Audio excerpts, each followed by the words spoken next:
अस्सलाम वालेकुम नाज़रीन मोहतरम, मैं उमर फ़ारूक हूं और आप मेरा फेसबुक और यूट्यूब चैनल उमर स्पीक्स देख रहे हैं। नाज़रीन मोहतरम, वीडियो के आगाज़ से पहले मैं आपसे एक छोटा सा वाक़या शेयर करना चाहता हूं कि जब वज़ीर आज़म बने इमरान खान, उन्होंने अपना ओहदा संभाला वज़ारत उज़्मा का, तो उस वक्त अमेरिका की जानिब से, वो अमेरिका जो कि पहले से डूमोर का मुतालबा करने का आदी था, जितने भी माजी में हुक्मरान गुजरे अमेरिका ने उनसे डूमोर का मुतालबा किया, तो अमेरिका ने एक बार फिर इमरान खान के वज़ीर आज़म बनने के फ़ौरन बाद एक डोनाल्ड ट्रंप जो कि तब अमेरिका के सदर थे, प्रेसिडेंट थे, उन्होंने एक ट्वीट दागा पाकिस्तान के लिए, पाकिस्तान से मुतल्लिक, और कहा कि पाकिस्तान की हम इमदाद बंद कर रहे हैं क्योंकि पाकिस्तान हमारी उम्मीदों पर पूरा नहीं उतरा। हमने पाकिस्तान की बहुत फाइनेंशियल असिस्टेंस की, मिलिट्री असिस्टेंस की, पाकिस्तान की इमदाद की, लेकिन पाकिस्तान ने बदले में हमें कुछ नहीं दिया, लिहाजा हम उनकी इमदाद बंद कर रहे हैं। और साथ पाकिस्तान को डूमोर का मुतालबा भी किया। और उस वक़्त वज़ीर आज़म इमरान खान थे, उन्होंने क्या किया, वज़ीर आज़म इमरान खान ने, ये डोनाल्ड ट्रंप में एक ट्वीट में पाकिस्तान को कहा था, वज़ीर आज़म ने फिर उसी तर्ज का जवाब ट्वीट की सूरत में दिया। इमरान खान ने फिर एक एक करके पाकिस्तान की कुर्बानी गिनवाई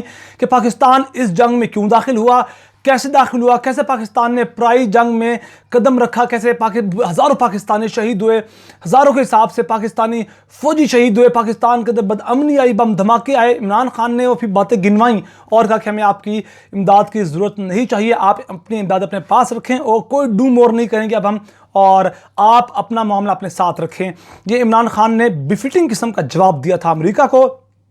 और उसके बाद तब का दिन गुजरा और आज का दिन, आज तक अमेरिका ने इमरान खान के दौर में कोई डूमोर का मुतालबा नहीं किया। और फिर ट्रंप ने उसके बाद कोई ऐसी ट्वीट भी नहीं की।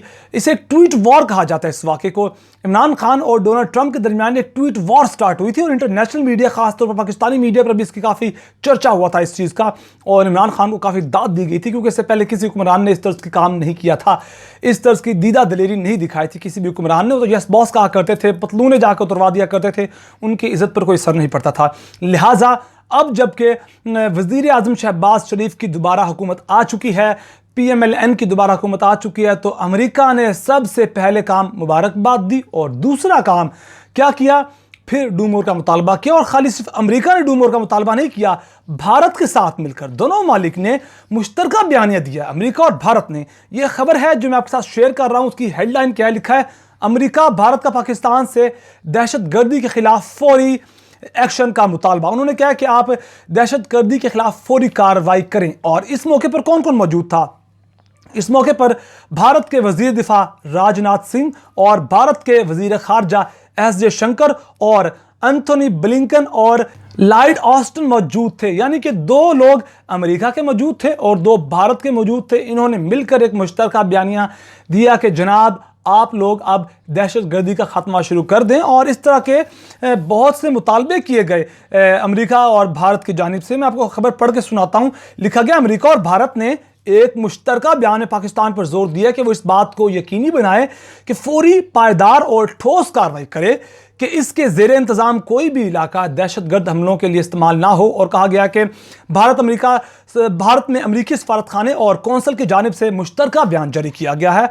भारत ने दहशतगर्दी पर प्रॉक्सीज़ के इस्तेमाल और हर किस्म की सरहद पर दहशतगर्दी की सख्ती से मजम्मत की। और 26/11 जो कि मुंबई में हमले हुए थे, मुंबई में उन हमलों और पठानकोट हमलों के बारे में कहा है कि उन जिम्मेदारों को गिरफ्तार किया जाए और इस तरह की बातें की गई हैं। जनाब, वो भारत हमें आकर आज दहशतगर्दी को ख़त्म करने का सबक देता है कि जिसने 371 आर्टिकल ख़त्म किया, वो भारत की जिसके इलाके से मिसाइल उड़ता है इंतहाई गैर जिम्मेदाराना तरीके से और पाकिस्तान के अंदर आके गिरता है, वो भारत आज हमें कहता है कि आप दहशतगर्दी पर कंट्रोल करें। वो भारत जिसके अंदर मुसलमानों की ज़िंदगी महफूज नहीं है, जिसके अंदर किसी भी अक़लियत की ज़िंदगी महफूज नहीं है, वो भारत उठकर आज पाकिस्तान को सबक देता है दहशतगर्दी को ख़त्म करने का। और वो अमेरिका जिसको पाकिस्तान कहता है कि भारत की जानिब से मिसाइल उड़कर आया, पाकिस्तान के इलाके मियां चनों में गिरा है, और पाकिस्तान अमेरिका से कहता है कि ये आलमी सतह पर एक बड़ा कशीदा माहौल पैदा कर सकता है, तो अमेरिका कहता है कि आप जाने, भारत जाने। भारत ने एक सफाई दे दिया कि हमारे से गलती से हुआ है, एक्सीडेंटली ये मिसाइल पाकिस्तान में गिरा, तो आपको क्या मसला है। वो अमेरिका आज पाकिस्तान को उठकर कहता है कि जनाब आप दहशतगर्दी को कंट्रोल करें। पिछले 3.5 साल जब तक इमरान खान की हुकूमत रही, अमेरिका में कम से कम जुर्रत नहीं हुई कि पाकिस्तान को ये दोबारा ये बयानिया दोहराए, ये डू मोर का मुतालबा करे। लेकिन इमरान खान गया, शहबाज शरीफ की हुकूमत आई, PMLN की हुकूमत आई, और फिर वही मुतालबे शुरू हो चुके हैं भारत की जानिब से। और बेशर्मी और ढिटाई का एक आलम यह है कि भारत भी अब पाकिस्तान को दहशतगर्दी ख़त्म करने की बातें करता है। यह खबर। और दूसरी बड़ी खबर यह है कि जनाब इस वक्त शहबाज शरीफ की हुकूमत को एक और बड़ी परेशानी लाक हो चुकी है, और वो ये है कि अब फ़ौज ने फैसला किया है कि वो इमरान खान को बाइज़्ज़त तरीके से खुदा हाफिज़ करेंगे, गुड बाय करेंगे, क्योंकि जिस दिन तहरीक अदम एतमाद हुई, इमरान खान ने खुद ही पीएम हाउस छोड़ा, हेलीकॉप्टर पर बैठे और बनी गाला पहुंच गए। कोई उनको गार्ड ऑफ ऑनर नहीं दिया गया, हालांकि प्रोटोकॉल के मुताबिक कोई पीएम आता है जाता है उसको गार्ड ऑफ ऑनर दिया जाता है। जैसे शहबाज शरीफ आए, उनको गार्ड ऑफ ऑनर दिया गया, लेकिन इमरान खान को नहीं दिया गया। लिहाजा हालात वैसे भी बहुत ख़राब चल रहे हैं, एक प्रोपेगेंडा किया जा रहा है आर्मी के ख़िलाफ़। तो अब फ़ौज ने सोचा है क्यों ना इमरान खान को इज़्ज़त से खुदाफिज कहा जाए। एक लेटर लिखा गया है तीनों सर्विसेज चीफ़ की जानिब से, एयर चीफ़, नेवल चीफ़ और आर्मी चीफ़ की जानिब से कहा गया है कि हम इमरान खान को चाहते हैं कि एक बाकायदा तौर पर अच्छे तरीके से, बाइज़्ज़त तरीके से गुड बाय कहें, और एक तकरीब मुनक़िद की जाएगी, खाने का इंतज़ाम किया जाएगा, वहाँ इमरान खान को गार्ड ऑफ ऑनर दिया जाएगा। इससे क्या होगा कि एक अवाम में जो नैरेटिव पैदा करने की कोशिश की गई है हमारे दुश्मनों की जानिब से कि पाकिस्तान और पाकिस्तानी अवाम और पाक फ़ौज के बहुत दराड़ पैदा हो चुकी है, और इमरान खान को उतारने वाले ये army chief general Qamar Javed Bajwa थे, इस तरह की बातें की जा रही थी। और जो BBC की स्टोरी थी उसने मज़ीद रहता काम ख़राब किया, और इस तरह ये जो कयास आराइयाँ थी, स्पेकुलेशंस जारी हैं, वो भी ख़त्म हो जाएंगी। ये तो काम हो गए, लेकिन दूसरी जानिब आप जो टेंशन पड़ गई है वो शहबाज शरीफ की हुकूमत को पड़ गई है, जो मौजूदा हुकूमत उसको पड़ गई है कि जनाब पीछे कोई नई डील ना हो जाए या कोई नया खाता ना खुल जाए, हमारी छुट्टी ना हो जाए।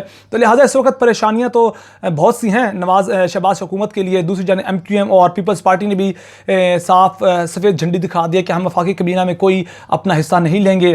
कल को कोई मसला होता है तो ये PMLN इस चीज़ की जिम्मेदार होगी। और पीपल्स पार्टी तो वैसे भी डिप्टी स्पीकर और चेयरमैन सेनेट का ओहदा मांगा है, जो कि नून लीग के लिए, मौजूदा हुकूमत के लिए थोड़ा मुश्किल फैसला हो सकता है। देखते हैं आइंदा आने वाला ऊँट ये किस करवट बैठता है, और अब देखते हैं कि आइंदा आने वाले दिनों में क्या अमेरिका और भी कोई मुतालबा करता है पाकिस्तान से, जैसा कि माजी में मुतालबे किए जाते थे। लिहाजा यही तमाम तफसीलात हैं जो आपके साथ शेयर करना थी। अगर आपको मेरी वीडियो पसंद आए तो प्लीज़ मेरे चैनल को सब्सक्राइब कीजिए, बेल आइकन पर क्लिक कीजिए और वीडियो को ज़्यादा से ज़्यादा शेयर कीजिए। अपना बहुत सारा ख्याल रखेगा, हमें दुआ में याद रखेगा। अल्लाह निगहबान।